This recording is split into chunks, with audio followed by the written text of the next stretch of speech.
talk I'm gonna have with someone which is pretty known. And yeah, normally when you speak about, when you add the word NA to something, you want to point out that it's bad. But if you talk about NA observing, it's actually really, really good, because we're gonna have one of the best NA observers here with us, which is sapphiRe, and she's also bringing in a lot of knowledge about the female scene. And she's also managing a team actually, which is going to IM, and we're gonna talk about the NA qualifier. Hey, sapphiRe. Oh, hello. What a nice introduction. I'm blushing now. Thank you. I mean, first of all, the question I want to ask for you: what did you expect from the qualifier? Because Selfless and ZRG Red were already invited, and normally those are the two names. If you talk about the NA female scene in CS:GO, you talk about ZRG Red, you talk about Selfless. But now with a team which gonna be added to IEM here out of this qualifier, which is not them. What do what are your thoughts first, hearing about the qualifier and what you can expect from those teams? Well, when they first announced, we knew ahead of time because we were getting an invite. But every year, usually Selfless doesn't get that invite. It usually goes to CLG Red. So we performed higher than them at the last ESWC. So we were really excited to get an invite this year. But CLG Red also absolutely deserves it too. They're a fantastic team, one of the most accomplished teams in the history of female CS. So it was so exciting to see that both those teams would be invited, and an additional slot would open up for another North American team. And I think that's where North America has really suffered the last decade and a half, because there's always just been two slots. And unfortunately, it means these teams sadly aren't having that motivation to stick with it and keep playing throughout the year when qualifiers aren't going on. So I'm really excited that ESL and Intel made the decision to add an additional slot for North America. That's a big step for us, and I hope it means more teams in the future will stick together and try to compete for that third slot. As for yesterday's qualifiers, I really didn't have too many expectations going into it. I didn't know what to expect. I certainly recognize a lot of the teams that were playing. 4 of the 8 teams that participated were Brazilian. And great, I'm glad that they have a lot of participation, but I wish the Brazilians had their own qualifier, because year after year they show up and they do well. They do well with 200 ping in Yeah. our own qualifier. So, hopefully there comes a time where they have their own qualifier as well. So, going into it, I saw 2 teams that stood out to me. One was, I think they were Princess in Pajamas. That is with some girls named Pan, Erica, and what is the other name? I'm pulling it up here. Cami. So those girls have played at ESWC before. They played at IEM before. They're probably the better Brazilian team, at least historically. But they lost in the first round to a North American team called Silhouette. So that surprised me. I know about half of the girls on Silhouette. Again, I didn't know what to expect. I ended up ringing for a team, and I knew I couldn't play, but you're allowed to register 7 players. I'm going to be the observer at IEM Katowice for the main tournament. So I knew I couldn't play, but I thought it'd help some friends out because one girl had to work unexpectedly. And we played against the team that I expected to be the winners, made up with BMax, who played with CLG Red at ESWC. Yeah. They also had Nakey, Carl Saganbro, which she did awesome at the last Philadelphia, and I think she beat CLG Red in a match, and Emmy and Senna. So I expected that they might be the top team to come out of this, but we ended up winning that match, 16-12. So that was, the girls I played with, I haven't played with them before, and I was incredibly impressed by them. I told them after the match that I really hope they use this as motivation to continue going forward. They have some really promising players. There's one girl, Thea, that she's just crazy with the op, and she is so young. I think she's got to be 16, but you look at her, she's looks like she's 13, but she's got this really bright future ahead of her. So I'm excited for them.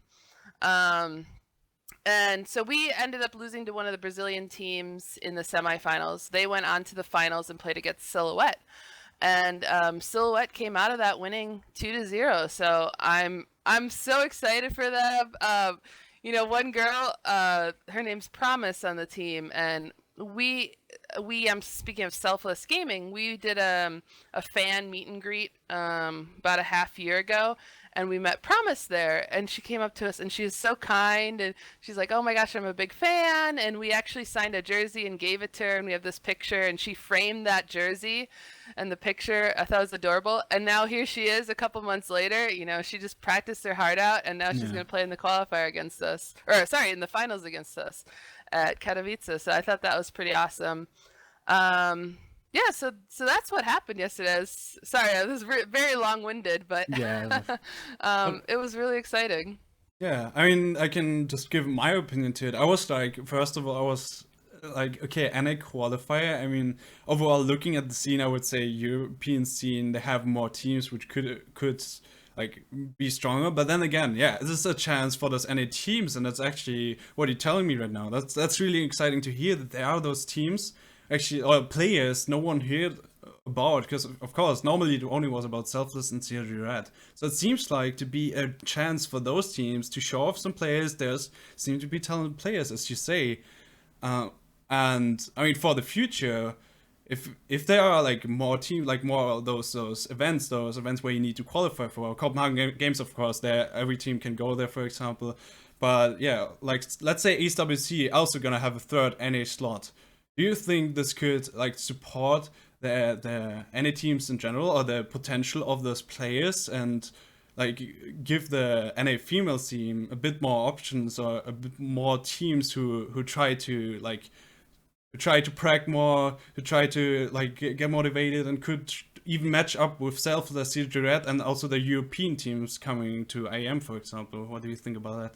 Oh my gosh, absolutely. I mean, that's what I want to see from ESWC is, you know, maybe another slot from the North American teams. The problem is there's so many European teams that I don't feel like we should take away from them. You know, those girls are so dedicated. They've stuck with this for 15 years, some of those girls. So I don't think they should be get a slot taken away from them. And that was my concern about Katowice this year, is that there's so many teams, and now we removed one. I would have rather seen it move to like a 12-team tournament, and maybe do one from Brazil and 3 from North America and 1 Asia, because last year there was an Asian team.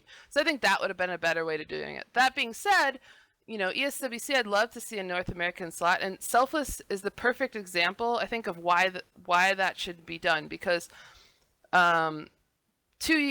maybe now 3 years ago, ESWC 2014, I played with Team Karma, which is now Selfless. That was one of the first times that an additional slot opened up for an American team, or first time in recent years, back before 1.6. And we came into that tournament as complete underdogs. And I had won 2 years before with CLG Red, which is then UB United, but you know, I came in with this team. I had no idea what to expect. I just wanted to go to Paris, and we ended up finishing second. And then a couple months later, the team finishes first at Copenhagen Games. They beat Bad Monkey Gaming. They beat CLG Red, which are now again kind of team secret-ish, I guess you could say. So, you know, these girls came out of nowhere, and now they're consistently finishing in the top 3 or 4, oftentimes first or second. So, you know, I do think North America has potential. I just want the girls to stick it out more. And, you know, it really shouldn't be about one additional slot that keeps them motivated, because that didn't do it for us. I mean, we were playing well before that. There are certainly open events like Copenhagen Games, which these teams could invest in, but you know, it certainly proved to be, you know, a motivating factor. And I really hope this tournament, these qualifiers yesterday, give those girls some motivation to continue throughout the year, and not just to come together as a pug at the last minute, but really practice and try to qualify for the next big event. Yeah, and overall, actually, that brings up the question for me. That's actually more like a general question, not only NA scene, the NA female scene. Also, in general, like more slots for a tournament. ESWC, for example, they were first going for 8 slots. Then they added up 2 slots because of the community asking for it. So it was actually a great thing to do, and it really, like, it boomed. I think it was also a really exciting group stage to watch, something new to watch. Yeah, overall, would you say in general, like more slots for those female events could that like also bring up like more potential teams who could upset like I mean there are a lot of teams who just can't get up to this top tier level, and I would just say like for example Orbit is like one of those teams, one of those last teams. They didn't make it to IEM now, they were so close, but there was one of those teams which still are having a surprising factor online. But overall there are not really that many teams who come out of nowhere and suddenly like beat those teams online. So adding more slots and giving those smaller teams who still have potential the opportunity to go more LAN events, do you think this would also like help the scene in general to evolve players to also like give new players a better chance and new teams to give the chance to evolve out of nowhere instead of, for example, some players who have experience already just picking up a new talent? Like, do you think this would give those teams, like those smaller teams, come out of nowhere a chance? I think so, and I think it's because being in a big event like that, it's so motivating, it's so powerful, and it's also very heartbreaking to go to an event and there's hundreds of people sitting in an audience watching you and you just get demolished. For me, that really motivates me because the next event I don't want to be embarrassed like that. So I think it's a big motivating factor. But it's catch-22 because it's a lot of the critics of female CS wouldn't want these teams that come out of nowhere just getting free rides to tournaments. So it's a struggle, but clearly the female scene is behind right now, and they need that kind of extra push to practice harder and practice like the best teams in the world and give this 110% of their effort. So I definitely think it can help. It's incredibly powerful. I've played on big stages before, like ESWC, in front of thousands of people, and I'll never forget those feelings, both win and loss. I've been on there winning and losing, and that's really going to motivate you. So the more events that we can get some of these undiscovered talented teams to, I think that would be really helpful. The best way to become a better player is play against people that are better than you and get real live match experience. So it certainly can help. Yeah, and well, to end this all, I have the last questions about question about this team, which does qualify the NA team, Silhouette. What do you expect from them in IM? Do you think they actually can surprise matching up against all those strong EU and NA teams? Do you think they have a chance to actually upset or surprise or still bring up a close scoreline? Well, what I like about this team and what I was really happy to see yesterday is they are an actual team. A lot of times for these qualifiers in North America, they are pugs that come together at the last minute. I had actually been watching their matches about 2 weeks ago in ESCA, so I was like, oh wow, I put two and two together. Oh, you're playing an ESCA match and now you're playing an IM. You guys are an actual team. That's great. So that's good. There's some existing chemistry there. I think those girls are fantastic. It's hard for me to doubt them, but they haven't had experiences like this before. This is going to be the biggest event they've ever played in their entire lives. The first group stage match is going to be the biggest match they've played in their entire lives. Compare that to a lot of the other girls. A group stage match is just kind of like let's get it over with and move on to the next day for some of these teams. So it's going to be hard for them. I would not put them as a favorite to get out of groups whatsoever, but I think this experience is really going to help them. I was listening to a lot of their streams last night. They're super motivated right now. So, I hope they can come into it and surprise people. And like I said, Karma 3 years ago, no one expected us to win a single group stage match, and we made it to the finals. So, I'd love to see that be their story. But it's probably going to take more events in reality.